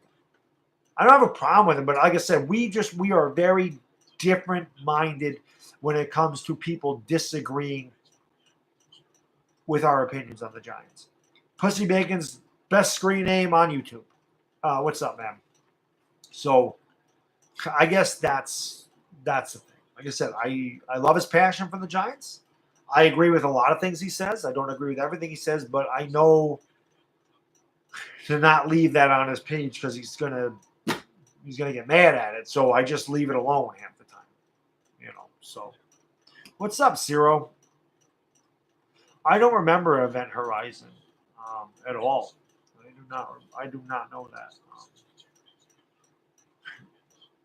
Yeah. You think it's going by fast, Alex? I don't know. It seems like these weeks are forever. Part of it is with the Giants. I just, even though we're 1-2 and we haven't looked great the first two games, I just want to see Saquon. I guess as a Giants fan, no matter how good or bad we are, because we have such an exciting young rookie, and it's been, I mean, well, it hasn't been that long. I mean, we had Beckham 4 years ago, but I guess the prospect of Saquon Barkley and Odell Beckham always intrigues me, and I'm always waiting for the Giants offense to explode. I'm always hoping to see them finally crack that 30-point game, have a ridiculous game where they just go off as a team, score 45 points, and blow somebody out. I guess that's what I'm waiting to see. Big boy, you think the Saints are only giving up 13 points to the Giants? Can I ask you why you think that? You gave up 48 to Tampa. You gave up 37 to Atlanta. Okay. I'm just curious why you think we're only scoring 13 when you have no pass rush. Your defense is no good. We have Shepard, Beckham, and Barkley. And Eli Manning just went 25 for 29 against the Texans team that has a much better front four than you. So I'm just curious why you think we're only getting 13. If you would have said we're going to lose 37 to 30, I could have agreed with that. 27 to 13 does not make any sense. Giants will get more than 13 points. No team, the Cowboys held us to 13 points. They sacked Eli Manning 6 times. You're not sacking Eli Manning 6 times. The Jaguars could only held the Giants at 15 points. They have one of the best defenses in the league. So 37-27, I could see that happening. 27-13 doesn't make a lot of sense. Just doesn't. Just doesn't. Just doesn't. You know. But while you're at it, if you don't mind liking the stream, I'd always appreciate it. Hit that thumbs up button. Yeah, seriously. If you don't mind hitting that thumbs up button, if you're not subbed to me, I always appreciate you subscribing to my channel because, again, I do live streams, and, of course, I live stream the games. And I'm a little crazy with the Giants. I think you get a kick out of it because I do. And Giants fans, of course, they empathize and agonize with me while we're going through it at the same time. So it is definitely interesting. And like I said, if you like horror movies, you'll love my Halloween stream because, like I said, there's over 300 back there. I'm probably not going to get to them all. I'll be completely honest. I'll be there all night. So I'm hoping I can get through half of them or 200, and then if I don't, I'll pick it up at another time. If people enjoy this stream enough and they say I want you to do a part 2, then I will. If not, then we just end it there. But see, that's the thing, Digital Print. The Steelers are going to get more in a second rounder. Okay, how do you afford Le'Veon Bell and Carson Wentz when you're 24th in cap space? I hope you're right, Rocky 6. 35-21 will be fantastic. Yeah, I still don't know about OV. I don't know what the hell is going on. Thank you, big boy. I appreciate that. But the Giants have a good offense. We don't have a great offensive line, but we have good offensive players. I wouldn't say Tampa has a good offense. What makes them a great offense? Ryan Fitzpatrick? I mean, here's their quarterback. They got Deshaun Jackson and Mike Evans. Who's their running back? The Giants have Saquon Barkley, Sterling Shepard, and Odell Beckham. That's pretty formidable. You know what I mean? Atlanta has a great offense. I mean, don't get me wrong. But, they squeaked by Cleveland at home, and that was a Tyrod Taylor-led Cleveland Browns. I swear, if Baker Mayfield played that game, you probably would have lost to Cleveland. So, well, like I said, VS, you're 24th in cap space, okay? You are going to have to sign Carson Wentz. It would be almost impossible to have both Wentz and Bell under contract at the same time and have cap space for anybody else. Carson Wentz is going to get $30 million a year. That is the going rate for a franchise quarterback. He's going to get $30 million a year. They're probably going to give him 5 years, 150 some odd million, and $100 million guaranteed. And what are you going to do? You're going to give Le'Veon Bell 6 years, $112 million, and $75 million guaranteed? That's my point. I don't see that happening. And a lot of Eagle fans don't see it happening either. It's not realistic. Could it happen? Of course. You never count anything out in the NFL. But we'll see. Oh, Bobby, that's the tough thing. Kamara scares the hell out of me. Alvin Kamara is one of the best backs in the league. I love Alvin Kamara. What a great pick by it. That's how you build championship teams. By you pick Kamara in the third round. You get a Kamara in the third round. I'm pretty sure they got him in the third round. That's how you win. But but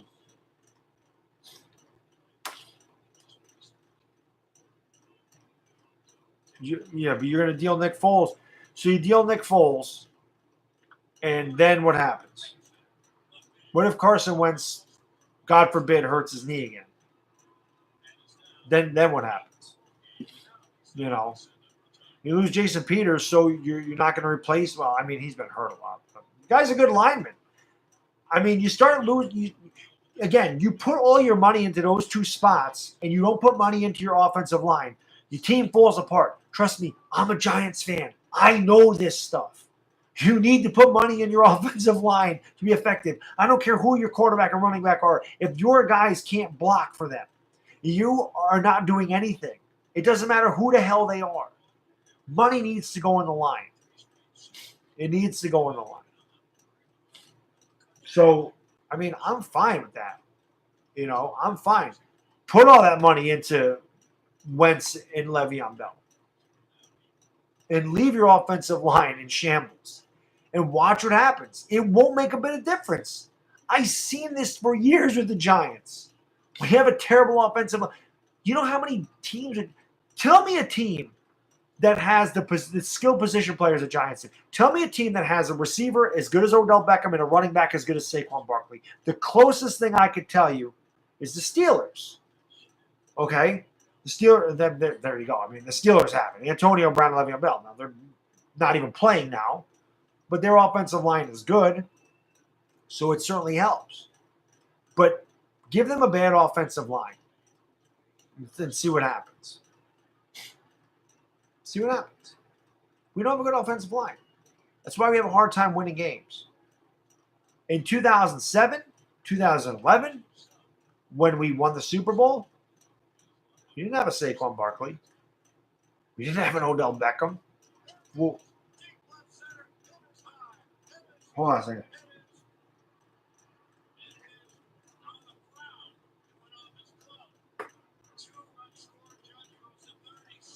Okay, so I'm listening to the Yankee game, right? I don't know if any of you guys listen to the Yankee game on the radio. John Sterling's the worst radio announcer ever. Aaron Judge was just up. This is why I stopped, because this is what I hear from John Sterling. This is his play-by-play call. There goes the deep left. It is high. It is far. It's on the ground. What the hell kind of call is that? That's why I stopped, because I'm like, who hit the home run? This is what I'm thinking. Who hit the home run? It is high. It is far. It is. He pauses and says it's on the ground. Guy's a moron. But, wow. Yeah, Devontae Freeman, but I don't think Devontae Freeman is as good as those other guys. I just, you know. But very good, yeah, very good. And again, I should be calling Yankee games. I could do better than him. I can tell you that right now. See, that was the thing, Josh. I don't know if it would matter with a playoff game. I did try doing a stream for a Yankees game, and it failed miserably. So I was like, "Oh, the hell with that. Nobody cares about baseball." I guess it sucked. So I was like, I probably won't do that. But I definitely should. Listen, my wife has said that to me all the time. She says to me all the time, she's like, "You missed your calling. You should be in the booth calling the game." Because inevitably, everything, especially with baseball, everything I say literally comes out of the announcer's mouth within the next 30 seconds. So it's just, yeah, I don't know if AJ Green and Mixon are as good as Barkley and Beckham. Or what's up, EDP's number one fan? Do I miss Jared Lorenzen, the hefty lefty? I don't miss him. He was fun, though. He was definitely a fun guy to watch play. Pan Dog for president 2020. I don't think I'd be a good president at all. I don't want that. What are you talking about? Why would I? What's up, David? Why are we mad at you? You're one of my favorite sock accounts ever. Well, Bell wants to play for a winner. The Steelers aren't winners?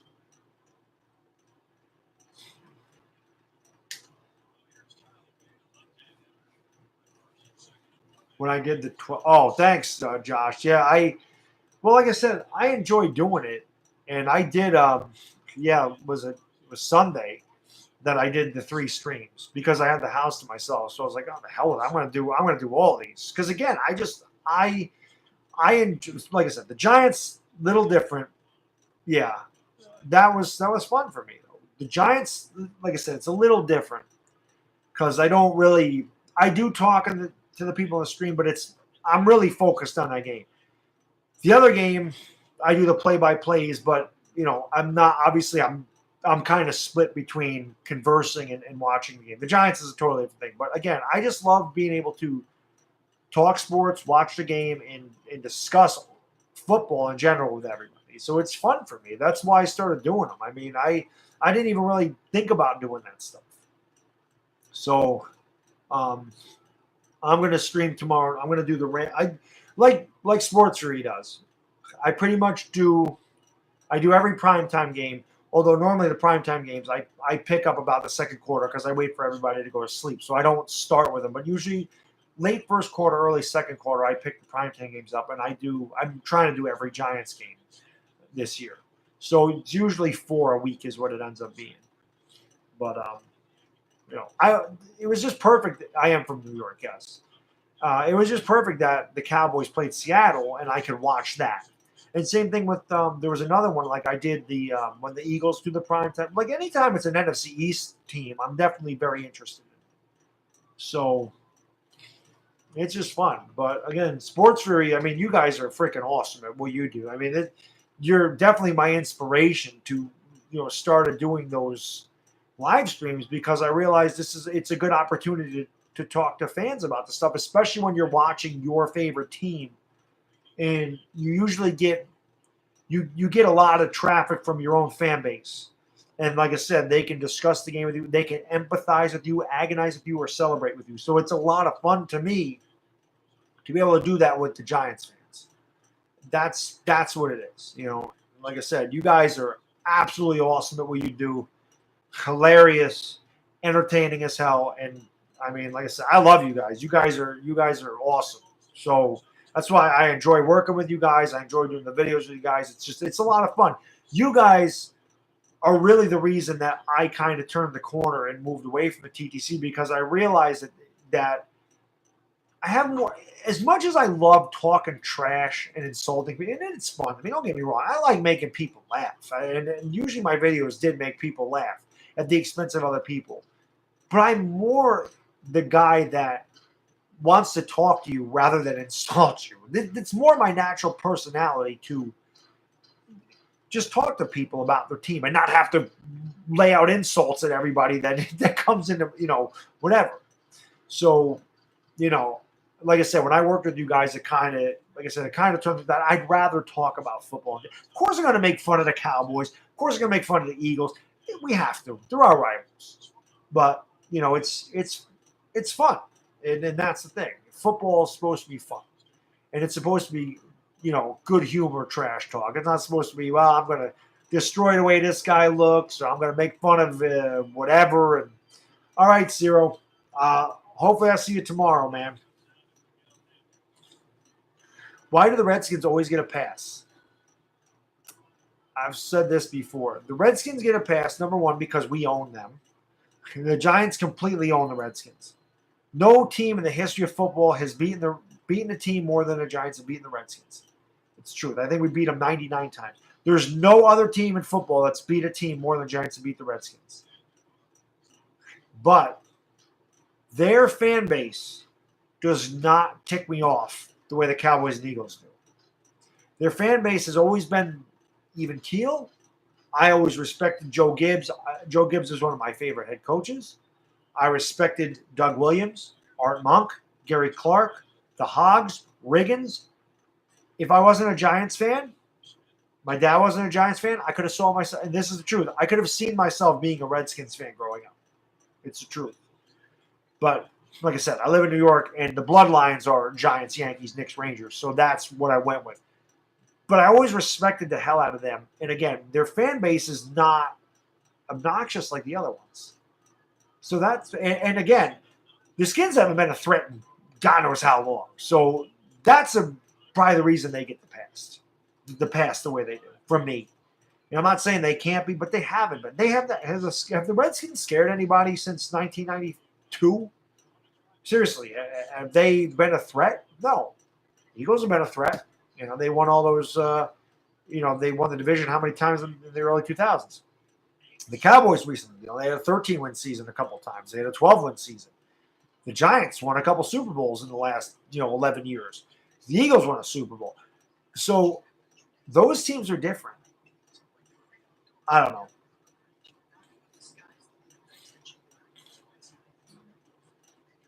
Oh, Philly 500's my man.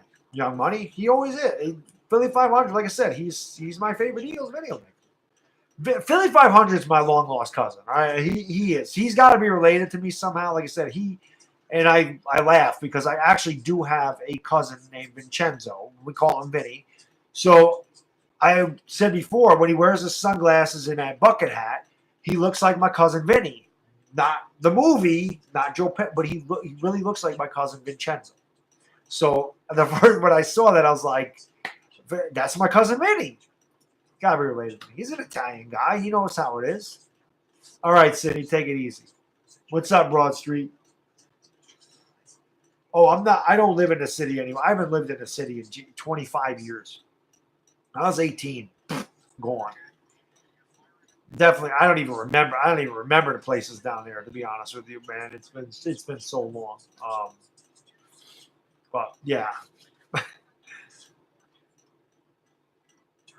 So yeah, I mean that's the thing. So but yeah, I had to get exactly, Frab. I had to get out. There's a couple of hits out. I had to get away from it all. Henry Hill style, no.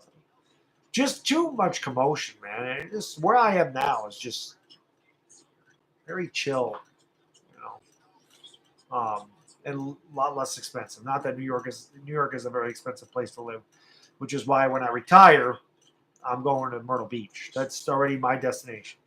56, 57 years old, 15, 16 years from now, I'm out.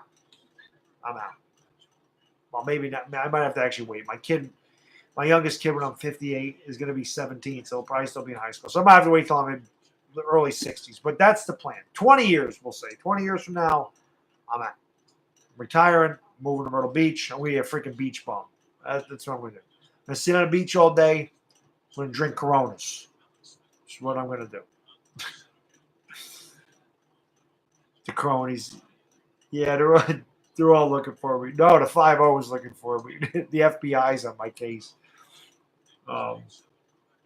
So it's fun.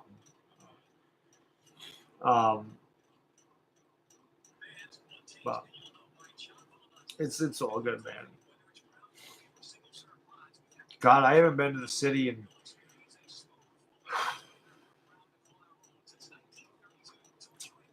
I don't even remember.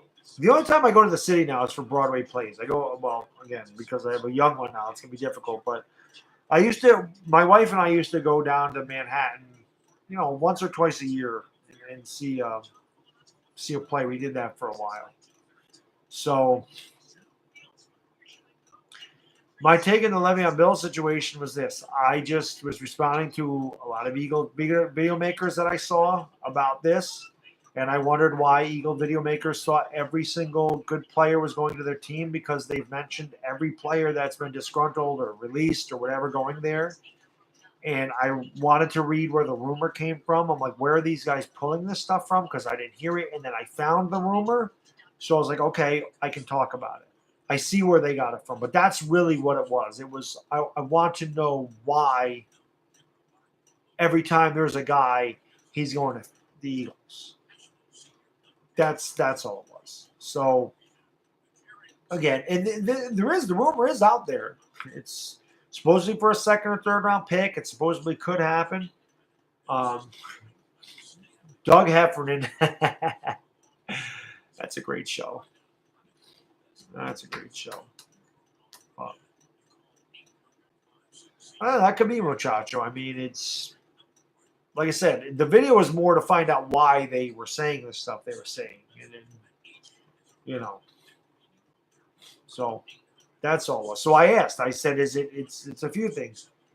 Is it panic? Is it entitlement? Is it clickbait? I don't know what it is half the time." So yes, Philly 500 about a minute and a half, 2 minutes into his video says, "I don't see it happening." Eagle Speed was in this stream earlier, Young Money 87. He was here not too long ago. He was in the stream. He's still around. I don't think he makes videos, but he definitely watches the videos. He's still around. But yes, Philly 500 said he doesn't. It's really not feasible, and he doesn't see it happening. So I hate that I hate Philly 500. I hate that you think that I did this video because of you, and it's not, because, like I said, if you were the only guy that said this, I would have never made the video. I would have never done that. I wouldn't have cared. And one guy, but it was like I said, it was like 6 guys, and the same 6 guys have said this. Like I said, Khalil Mack, Antonio Brown, and I know you didn't say anything about. Well, you said you want a Khalil Mack. Different story. Josh Gordon. It's like everybody. So it's just so many video makers. It's not just one. It's all of them. So that's the whole thing. I don't know where he's going to end up. It'll be very interesting. Like I said, Cleveland, I could honestly see him going to the Browns. I really could. Baker Mayfield, Jarvis Landry, Le'Veon Bell, a good young defense. Why not? When the Yankees lose, I don't even know.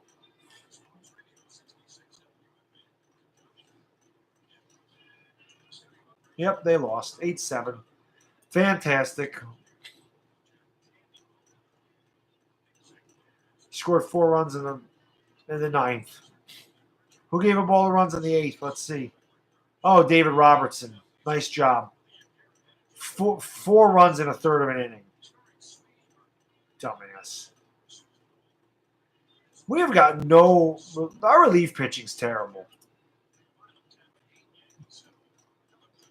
So while I'm on here, might as well go to the West Coast game for now. But like I said, guys, I don't know if there's any new guys in here, but if you don't mind, hit that like button for me. And like I said, I appreciate you subscribing to my channel, because I do a lot of live streams and I do videos and I live stream a lot of games. And I like being able to converse with you guys. That's the reason I like to live stream so much, is because I can interact with you guys. I could never really do that on a video, in real time. Obviously, I can type, but that takes a long time to read all the comments. This is constantly streaming, so it's easy to say, what's up? Yes, I agree with you. And get your opinion on a lot of things. So it's cool. Well, Playboy, I actually put the Oakland game on now. Thank you, Owen. I appreciate it, man. I do. Yeah, we'll close it. We needed our magic number's 2 to clinch the home field for the wild card. Should have won tonight, but didn't. My man, Philly 500, my man. You don't need to explain to me, brother. I got you. You're my man. I know why you do it. I don't know why every Eagles fan does it. You're different. Listen, I told you, you're my favorite video maker for the Eagles. I watch every one of your videos because you're informative, you're funny, you're a good dude. All these other guys, I don't know if they're doing it because you do it. I mean, that could be. People could look, and you have a very popular channel for good reason. I mean, you're a great video maker. And So maybe people see it and go, well, geez, he got, I don't know, 2,500 views on that. I'm going to do the same video. Maybe that's what it is. Like, I really don't know, because almost every time I've seen you talk about a player and I go to someone else's video, because you're always the first one I watch, unless you don't make it first, but most of the time you do. I go watch it, and they almost say the same thing verbatim that you do. So I don't know if they're just copying you. I don't really know. So, like I said, it's just, I guess that was, oh my God, come on. Philly 500 is winning that race. I've seen ADP run the 40. It wasn't pretty. Or anytime, dude. You, like I said, you're my guy, dude. You know that. You know it. I said, you're my cousin. You're my long lost cousin, Vinny Bag of Donuts the second. I don't really have a reaction to the Clemson QB. So I have not watched a Clemson game all year, Sheldon. Saturdays are very tough for me to watch a lot of college football, because that is my day to get a lot of stuff done. So I usually watch a Sooners game, and if I don't watch a Sooners game, I tape it. Then I come home and I watch a Sooners game, so I don't have a time to watch a lot of other games. I try to watch Georgia every week I can, because Georgia's always on and they're a really good team, and I try to watch them. But it's difficult to watch as many games as I would like to, just because I have so many things to do on Saturday. Again, having a young child, a lot of things change when you have a young guy. It's different when before he was born. I had a lot of time, but when you have an 18-month-old, they take up a lot of time. And the greatest thing that ever happened. I love that kid with every bit of my soul. He's the best. But they take a lot of time. They take a lot of attention. So you need some workout to lose. I'll tell you this, Sheldon. You want to lose weight? It's not even working out. It's diet. Diet is everything to losing weight. Diet is the key to every single thing about losing weight and getting in shape. Your diet's most important. Working out helps. But if you eat like crap and work out, it's not going to make a difference. Diet's the most important thing. Your diet should be good. You want to lose weight, between 15 and 1,800 calories a day. That's how you're going to do it. Don't eat garbage. Eat fresh fruits. Eat vegetables. Eat grilled chicken. Eat things low in fat, high in protein, and high in fiber. Because if you eat too much protein, it can mess up your digestive system. So eat fiber to even that out. Plus, fiber will fill your stomach up, so you're not as hungry. That is the most important thing to losing weight, is your diet. Because trust me, I worked out for you. I've told this story before. I started working out, God, eight years ago. My first year in the gym, I work out. I can eat whatever. I eat Burger King. I eat Taco Bell. I eat Five Guys. I eat snack on chips and Cheetos, drink beer. And next thing I know, I was 245 pounds. Another guy, this guy that drove for a bakery, always brought in a dozen donuts from an Italian bakery. Dozen donuts, cookies, cannolis. I ate all this stuff every week. And then I realized I was fat. And I had to really watch what I ate. And then it took me 6 months to drop 50 pounds. And I recently did this again. I fell off the wagon about this past winter, and I got up to 227 pounds. And I didn't like the way I looked, so I really started to control my diet. 2 packets of oatmeal for breakfast a day. I come home for lunch. I usually eat a salad with some steak strips, and I don't put any salad dressing on it. I put taco sauce on it or hot sauce on it. There's no calories in that. So between my breakfast and lunch, I'm having about 450 calories. Then I'll come home and I'll eat a dinner of about 800 calories, and then I'll have a couple pieces of fruit, and there you go. There's my 1,500 calories. And I dropped 27 pounds in 2.5 months. And I added a lot of cardio to my workout stuff. But your diet's important. Very important. Incredibly important. So that makes sense. Abs are made in the kitchen. That makes complete sense. And a lot of guys ask me about, Bad Dog, what workout advice do you have?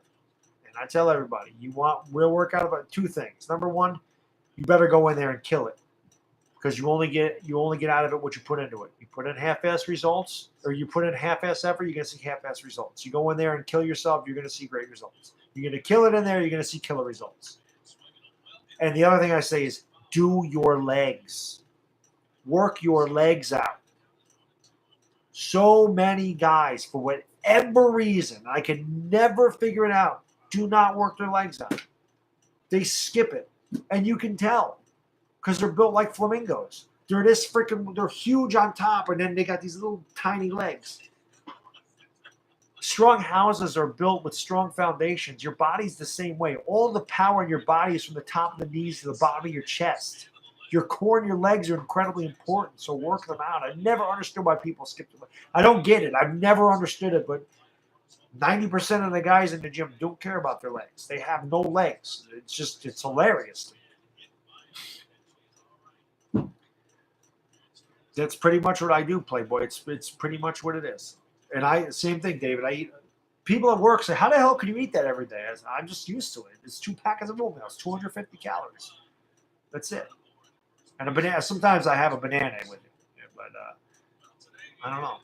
Now, don't get me wrong. It's not like I eat healthy every single day of my life. You see me drink beer when the Giants are playing. I mean, sometimes I got to have my beer. The other day, I went to Burger King and had a Whopper because I craved one. It's not like I'm constantly eating healthy. But a lot, it's in moderation. I eat poor, and most of the time I do eat healthy. So I do not like tuna one bit. I do not like seafood. So, but Frab, I add mustard to everything. I mean, mustard or hot sauce is what I put on. If I don't eat it dry, I don't add crap. So, you should listen to it, there, Cowboys legend. You could use a little advice from Bad Dog about getting in shape. You like crabs, but yeah. I just don't. I do not like seafood. I am not a seafood guy, not at all. But raw ramen. It didn't help his diet expense. But no, like I said, it's the most. There's people asking me at work all the time, "How do you lose weight? What do I have to do?" And I try to tell them the diet. It's not easy, man. It is a lot of willpower. It is a lot of self-control. It is hard. If it was easy, every single person would walk around jacked up with a six-pack. It's natural for us to be lazy and to eat a lot. It just is. It is difficult to put yourself through the grind of working out every day and not eating as much as you'd like to. It is difficult to do that. It is a lifestyle. So many people have a goal. I want to lose 50 pounds. I want to lose 80 pounds. I want to lose 20 pounds. When they reach their goal, they stop. And then they fall right. They get right back to where they started because they stop. I reached my goal. I stopped. I say it's never a goal. Working out and dieting is not a goal. It's a lifestyle. It is not a goal. You need to live your life this way or you will go back to where you started. Keep pushing every freaking day. You have to love it or you won't do it. That's the other thing. You have to love it. You got to be a little sick in the head. I love going to the gym and killing myself because I'm not right, but I'm addicted to it. They need to sign me even to playoffs. I'm a little old, dude. I would fall apart real quick, and I couldn't hit a fastball. I never could. That's how I knew my baseball days. When guys were throwing 85 and blowing it past me when I was in high school, I knew my baseball days were over. That's we'll do it, Frab. The cardio, man. It's good stuff. Thoughts on veganism? I don't really have a thought on it. I would never do it. I like meats. I like steak. I like chicken. I like bacon. I like pork. And I like meat. I'm eating meat. Yeah, bacon. I mean, bacon's the greatest thing ever made.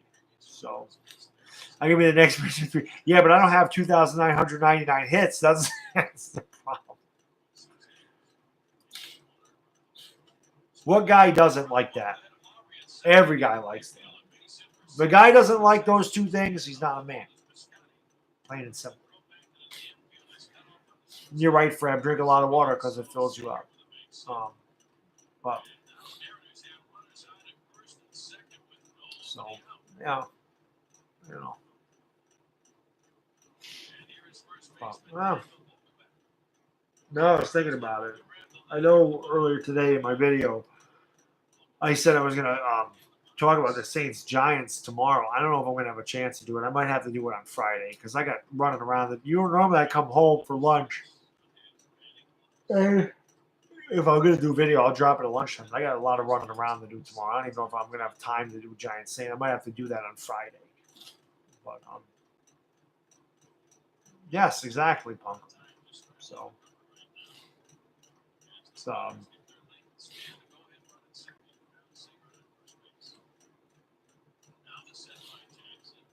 talk about it today. Well, this is I'm getting ready to probably end this soon because again, man, I get tired. It's a long day, and do I still drink? Yeah, I still drink. I mean, I live my life. So I don't cut it out. I mean, trust me, if you watch my live streams with the Giants, I have to drink. I don't have a choice. Yeah, Tyron Smith looked like Chaz Green. Yeah. But who's talking about Le'Veon Bell to the Cowboys?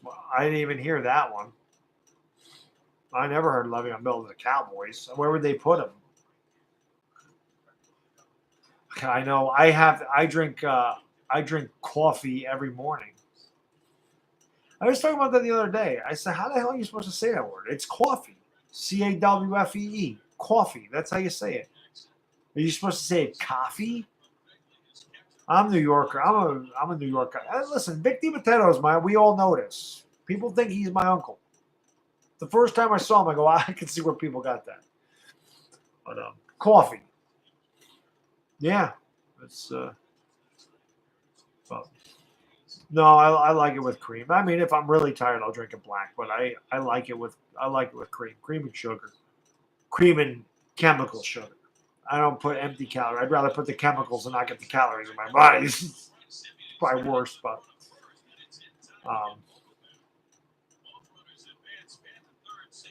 yeah. I mean, muchacho, when I do the video, I'm probably gonna say the same thing I said about the Texans. I mean, that's the game plan to win. But like I said, I'll do a video just because I have to talk about the game before it starts. But again, tomorrow might be a little difficult, so it might have to be Friday. But it's not like I trash talk anymore. That was always a TTC rule. You can't make a trash talking video on a Friday because who can respond to you on a Friday after you do it on a Friday afternoon? So I'm not talking trash about it. I'm just talking about the game. So Friday's not going to be. It's not going to be a big deal if I do it Friday afternoon, which is probably when I'm going to do it because, like I said, I got running around to do tomorrow, and I have to work late. I get some OT, which is nice, but by the time, like I said, by the time I get home, I got to shower and get ready to stream the game. So, and I'll do it. But that's why I'm normally I'll go to like midnight or a little after with these. But that's I think like I said, Dak and Zeke. That's a little weird, you know. All right, Sheldon. Thanks for joining the stream, man. Come back tomorrow for the live stream, man. I hope all you guys come back for the live stream tomorrow because it's almost 11:30. I am going to wrap this up now, guys, because again, I got a long day ahead of me, so I want to get some kind of sleep tonight. And again, I'm going to be up late tomorrow because we're going to stream the game. So I hope you guys all join me. I thank you for joining me tonight, as always. But I hope to see you guys tomorrow in the live stream for sure. So you all have a good night. I'll catch you tomorrow. Bad dog, I'm out. Deuces.